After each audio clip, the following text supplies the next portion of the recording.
Hello friends, once again welcome back to polytechnic club polytechnic KGA. तो friends, आज की इस वीडियो में हम लोग पॉलीटेक्निक लेटरल एंट्री बोले तो आपके DCEC के रिगार्डिंग फिजिक्स के एक मोस्ट इंपॉर्टेंट चैप्टर बोले तो एकदम VVI है आपका चैप्टर। इसे आप इंपॉर्टेंट मान के रख लीजिए। क्या नाम है इसका? Heat and thermodynamics. अब आप बोलेंगे ये तो 12th में हमारा नहीं है, तो जी हाँ फ्रेंड्स, ये 12th का नहीं, क्लास 11th का चैप्टर है। एंड इससे एवरी ईयर 3 to 4 क्वेश्चन आते हैं एंड 1 आपका न्यूमेरिकल तो फिक्स है, इस क्वेश्चन से आते ही आते हैं।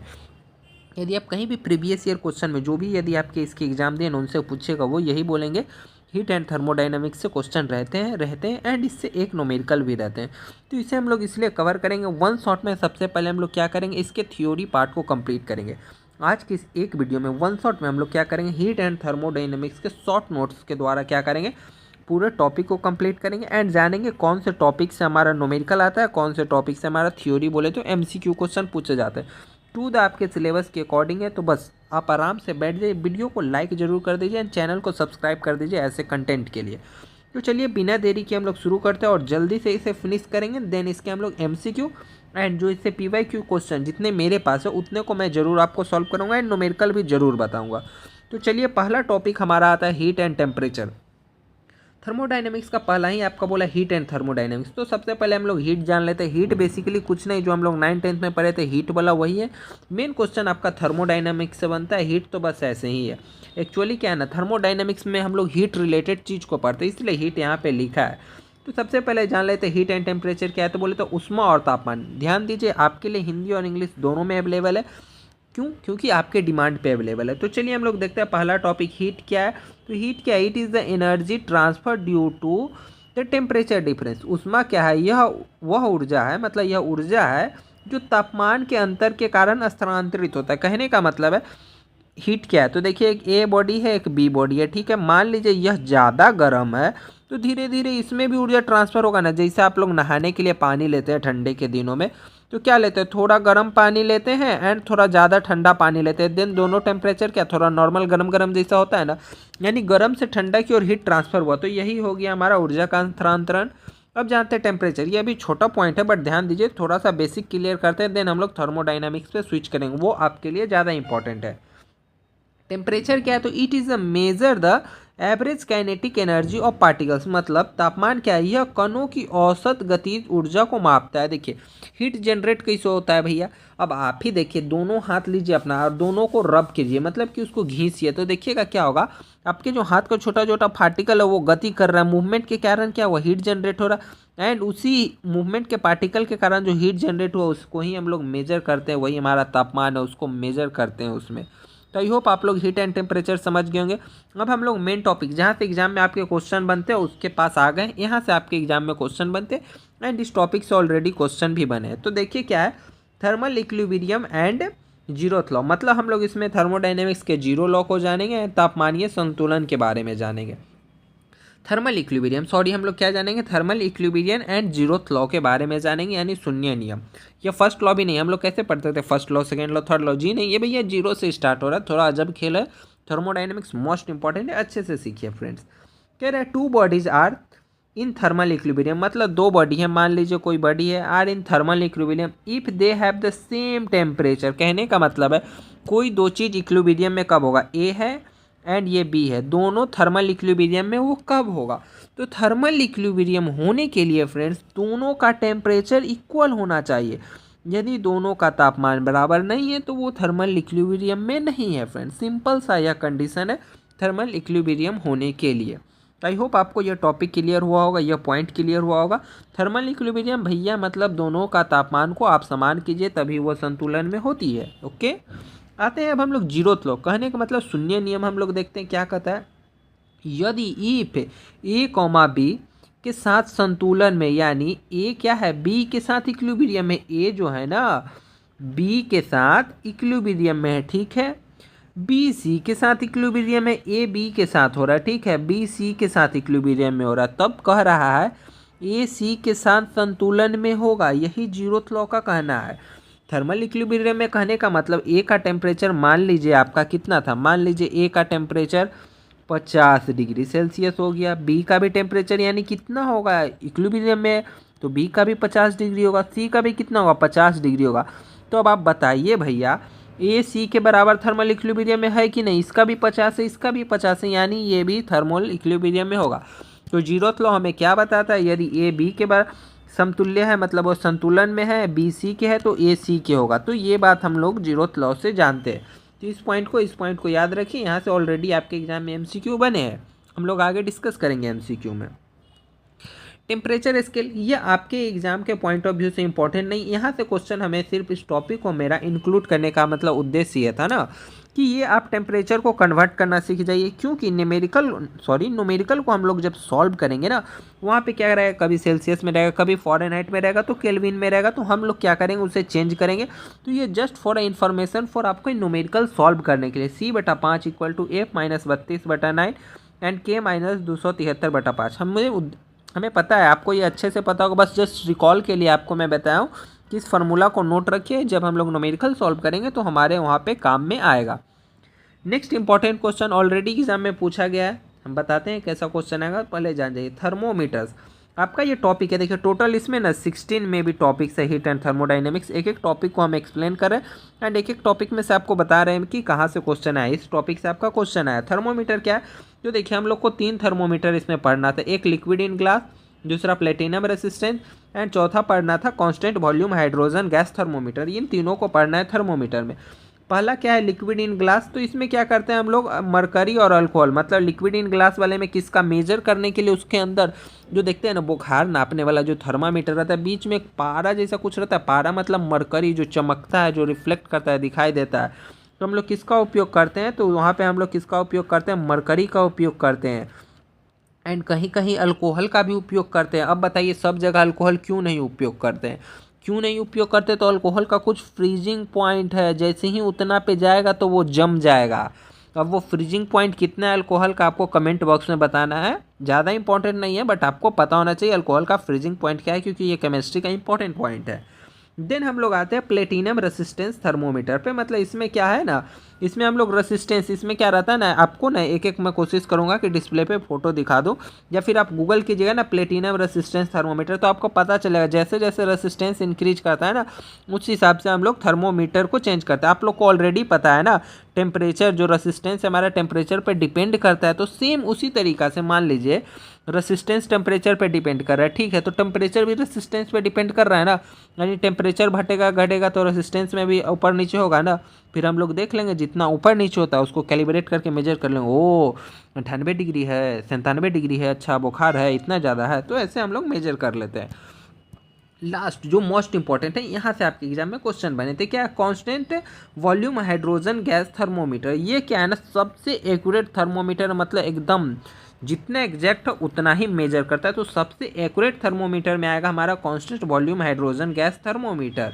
तो इसे आप लोगों ने याद करना है, सबसे एक्यूरेट में यही आता है। ज़्यादा डीप में नहीं जाइएगा फ्रेंड्स, अगर आप गूगल भी कर रहे तो ज़्यादा अंदर तक नहीं जाना है। ये आपके एग्जाम में क्वेश्चन बना था, बस इन तीनों को पढ़ना है। इसमें हम लोग मरकरी एंड अल्कोहल का उपयोग करते हैं।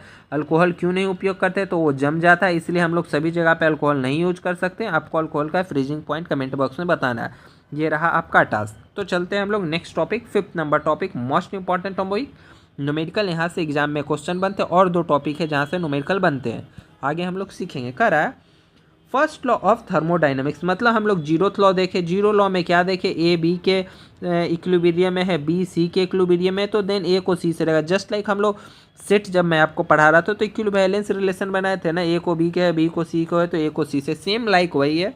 चलिए हम लोग इसको स्किप करते हैं, हम लोग फर्स्ट लॉ पे आते हैं, क्योंकि ये ऑलरेडी हम लोग जान चुके हैं।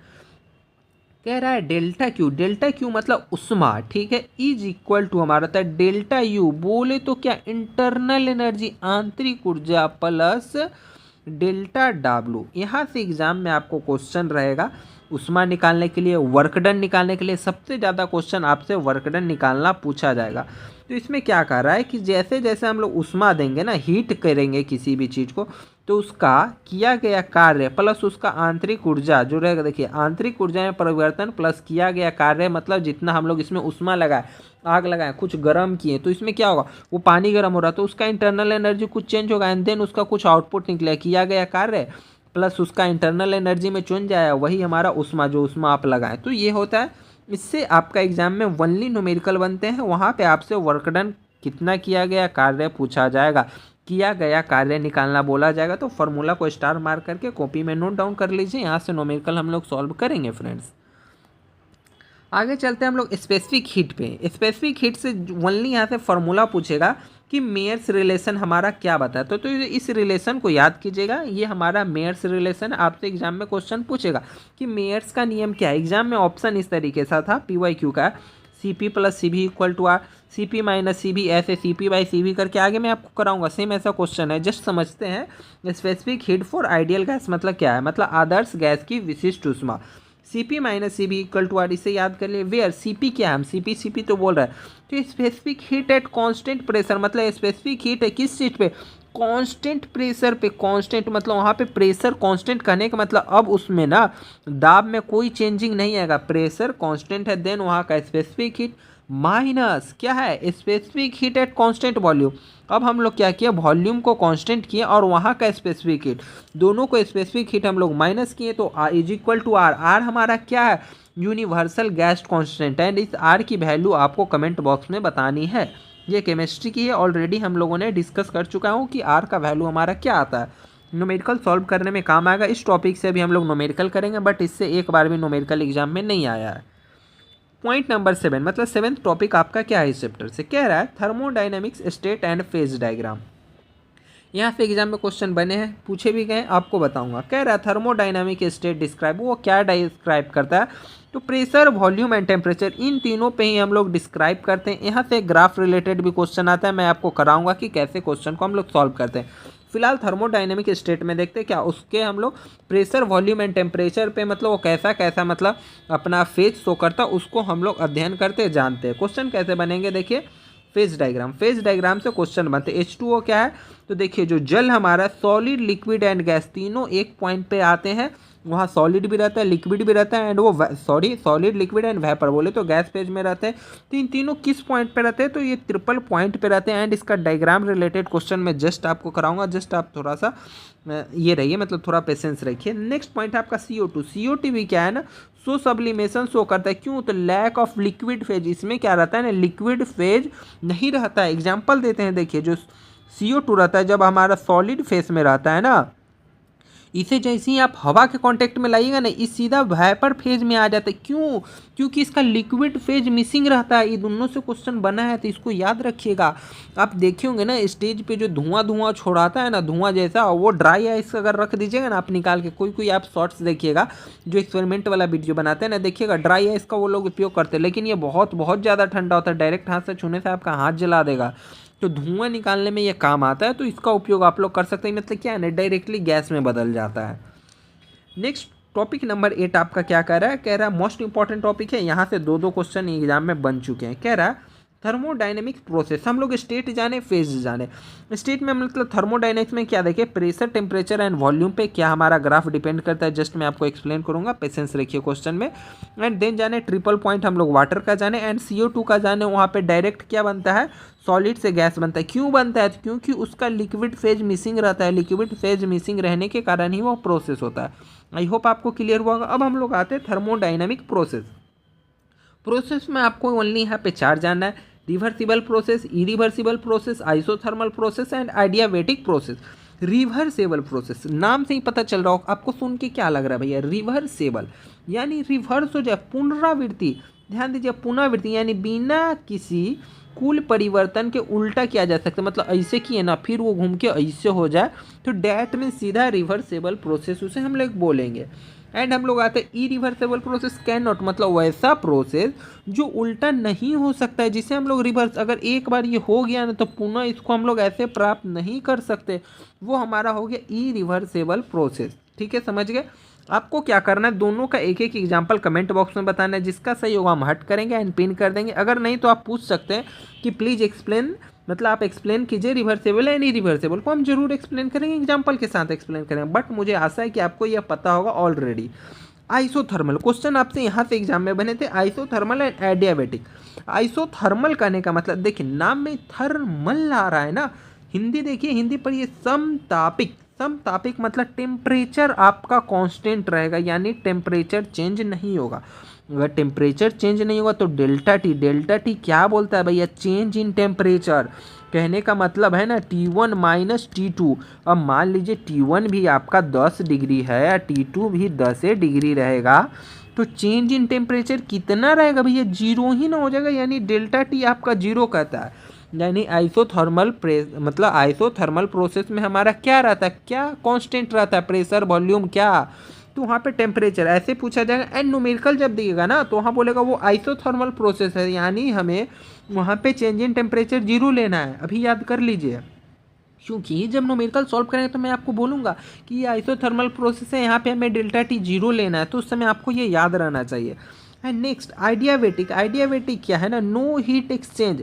आइडियाबेटिक प्रोसेस में क्या होता है, हीट का कोई आदान मतलब उष्मा का कोई आदान प्रदान नहीं होता है भैया। यहाँ से जैसे मान लीजिए आपके पास पानी का बोतल होगा, मिल्टन वाला पानी का बोतल तो देखबे किए ना, उसमें हम लोग मान लीजिए चाय डाले या गर्म पानी डाल दिए, मान लीजिए हम लोग गर्म पानी डाल दिए, ठीक है, तो क्या रहता है, वो गर्म पानी ठंडा हो जाता है का, तुरंत नहीं होता है, गर्म का गर्म रहता है, यानी हीट यानी उष्मा का कोई आदान प्रदान नहीं हुआ। बाहर कितनों ठंडा का दिन है फिर भी आप क्या मस्त गर्म पानी रख के गर्म चाय पीते हैं ना, कैसे, तो वो जो प्रोसेस है आइडियाबेटिक मतलब उष्मा का कोई आदान प्रदान नहीं हो रहा है बाहर से, यानी ये जो बाल है ना आइडियाबेटिक, इसमें उष्मा का कोई आदान प्रदान नहीं हो रहा है, तो इससे याद रखना है, यानी उष्मा आदान प्रदान नहीं हो रहा है, चेंज नहीं हो रहा है, यानी डेल्टा क्यू बराबर जीरो। यदि न्यूमेरिकल में बोले प्रोसेस आइडियाबेटिक है तो वहाँ पे हमें डेल्टा क्यू बराबर जीरो लेना है। तो ये दोनों को याद रखिए, एमसीक्यू में ऑलरेडी पूछा गया है। नेक्स्ट आते हैं हमारा 9th topic, Carnot cycle. Most important देखिए क्या कह रहा है, most efficiency heat engine cycle using a isothermal and adiabatic process. Isothermal कोई हीट का एक्सचेंज नहीं, delta T zero, adiabatic delta Q is equal to zero. इसलिए मैं बताया था कि वो दोनों आपका बहुत बहुत ही इंपॉर्टेंट है। क्या कर रहा है, सबसे कुशल इंजन उष्मा चक्र है जिसमें समतापिक और निर्तापिक मतलब आइडियाबेटिक, जिसको हिंदी में बोलते हैं, थोड़ा कठिन है, प्रक्रियाएं होती है। यह सबसे, अगर इफिशियंट इंजन की बात करें, आपसे पूछा जाए सबसे इफिशियंट इंजन कौन सा है, तो कार्नोट साइकिल है, उसे आपने टिक करना है। बट ये सब क्या है ना फ्रेंड, हाइपोथेटिकल है, रियल लाइफ में कोई भी चीज़ हमारा आइडियल एंड एग्जैक्ट नहीं होता है, बट एक हम लोग स्टैंडर्ड सेट करते हैं ना कंपेयर करने के लिए, इसलिए हम लोग एक स्टैंडर्ड सेट करते हैं। अब थोड़ी ना कोई, जैसे देखिए आपको भी घर में मम्मी पापा किसी से कंपेयर करते हैं तो किसी अच्छा से करेंगे, आप सोचते हो अच्छा उससे नहीं कंपेयर कर रहे, सिर्फ अच्छे से करें, तो भैया एक स्टैंडर्ड रखना चाहिए और अच्छा से कंपेयर करते हैं। और वो अच्छी बात है ना आपका कंपेयर कर रहे, क्योंकि जरूरी है, आपका कंपेयर नहीं करना चाहिए, बट आपको अगर यदि आप खुद से अच्छा कीजिए तो वो किसी से कंपेयर नहीं करेंगे। जब आप नहीं करते हैं देन वो कंपेयर करते हैं कि आप कुछ अच्छा करिए, अच्छा कीजिए तो आप अपने लाइफ में अच्छा कर रहे हैं ना। सेम उसी तरीके से जब हम लोग जो बहुत सारा इंजन बना रहे हैं ना, तो एक हमें स्टैंडर्ड रखेंगे ना भैया, ये एफिशिएंट है, ये आइडियल है। जैसे मानते हैं क्या हमारा भगवान है, तो कोई चाहते हैं ना कि एकदम अच्छा करे, भगवान ये रास्तों को फॉलो करते थे, तो सेम हम ऐसा इंजन बनाते हैं कि उसको मीट कर सके, हम अपना हाइपोथेटिकल को पकड़ सके, उसको मेजर कर सके, मतलब उसके पास पहुंच सके। तो कार्नोट साइकिल क्या है, एकदम मोस्ट इफिशियंट, यहाँ कुछ लॉस नहीं होता, एकदम मोस्ट इफिशियंट इंजन है। पूछा जाए मोस्ट इफिशियंट इंजन तो कार्नोट साइकिल यानी कार्नोट चक्र को आपको टिक करना है। आते हैं हम लोग सेकेंड लॉ मोस्ट इंपॉर्टेंट है, इसे भी आपने समझना है क्या कहता है। सेकेंड लॉ से एक क्या है ना, एक सब्जेक्टिव क्वेश्चन बनते, क्या बनते हैं मैं आपको बताता हूँ। सेकेंड क्या है टॉपिक हमारा, 10th टॉपिक पे आ गया। अब ज़्यादा टॉपिक नहीं बचा है, यदि आप वीडियो में अभी तक है तो लाइक कीजिए फ्रेंड्स, आपको अच्छा लग रहा है तो लाइक कीजिए, नहीं अच्छा लग रहा है तो कमेंट करके चले जा सकते हैं, बोल दीजिए ये चीज़ों की कमी है, मैं डेफिनेटली उसे इंप्रूव करूँगा। कह रहा है heat flow from a hot to cold naturally. Second law में क्या कहता है, ये तो जाहिर सी बात है हम लोग ऑलरेडी पढ़े हैं, लेकिन क्या करते हैं ना हम लोग लॉ को अपने रियल लाइफ से नहीं करते। आपके पास कोई गर्म चाय की प्याली है, आप रख दीजिएगा, वो उससे ठंडी होनी फिक्स है। कैसे हो रहा, तो हीट ट्रांसफर हमारा होता है हीट टू लो, तो फर्स्ट हमारा थर्मोडाइनमिक सेकंड लॉ यही करा। फिर हमारा आता है केल्विन प्लैंक्स स्टेटमेंट, वो क्या कहता है, no engine can convert all heat into work.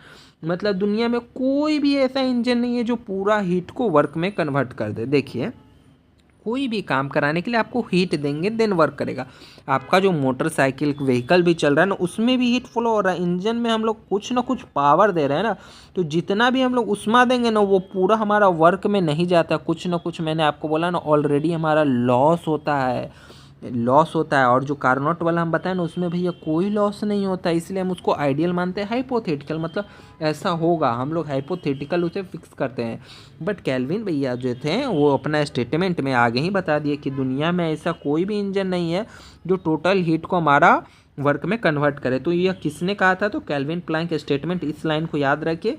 And एक चीज़, सेकेंड लॉ क्या हमारा कहता है? एनर्जी मतलब उस मतलब जो एनर्जी है आपका, नाइदर भी क्रिएट एंड नॉट भी डिस्ट्रॉय, मतलब एनर्जी को नहीं तो आप बना सकते हैं नहीं डिस्ट्रॉय कर सकते। ये एक एमसीक्यू बनता है। एंड सेकेंड एमसीक्यू आपका ये वाला बनता है कि कोई भी इंजन टोटल हीट को वो वर्क में कन्वर्ट नहीं कर सकती है। ये किस स्टेटमेंट? तो केल्विन प्लैंक स्टेटमेंट में है, ये हमें काम आएगा। नेक्स्ट हम लोग 11 नंबर टॉपिक पर चलते हैं। न्यूमेरिकल के लिए सबसे फेवरेट टॉपिक आपका पॉलिटेक्निक लेटरल एंट्री का यही है, थर्मोडाइनमिक्स से। देखिए इसमें क्या, इफिशियंसी ऑफ हीट इंजन। अब हम तो बता दिए मशीन है, काम कर रहा, आइडियल काम नहीं कर रहा, तो कुछ मेजर करने का पैमाना तो होगा ना भैया। हम मेजर कैसे करें इसका इफिशियंसी कितना, हाइपोथेटिकल के करीब गया कि नहीं गया, कैसे मेजर करेंगे भैया? कुछ ना कुछ तो होगा ना मेजर करने का। तो हाँ भैया फार्मूला होता है। फार्मूला बोले तो एन जैसा दिख रहा है ना, इससे हम लोग इफिशियंसी बोलते हैं।